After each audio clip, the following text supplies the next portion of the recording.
Hindi ko alam. Wow, ang dami naman nilang pera. Samantalang akin, ito lang yung naipon ko nung New Year. Ang kukuripot kasi ng ninong at saka ninang ko. Ano kayang gagawin ko? Kukunin ko yung mga pera nila. Sama na lang ako sa'yo, Mickey. Bibili din ako ng laruan. Teka lang. At sa tingin nyo, papaalisin ko kayong dalawa? Naku, lagot. Nandito naman si Precious. Queenie, tago mo pera mo. Huwag nyo na yung itago. Nakita ko na yan. Yan ba yung mga naipon nyo ng Pasko at saka New Year? Wow naman. Ang yayaman naman ng mga ninong at saka ninang nyo. Yung akin kasi ang kukuripot. Tingnan nyo oh.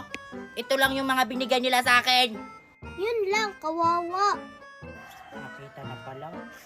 Huwag ka naman ganyan, Precious, sa mga ninang at saka ninong mo. Magpasalamat ka na lang, binigyan ka nila. Hindi to makatarungan, Queenie.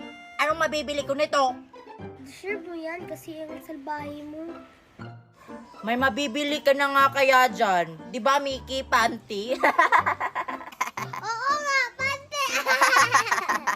Ano sabi nyo, Panty? Nakakatawa ba yon? Oo. Panty.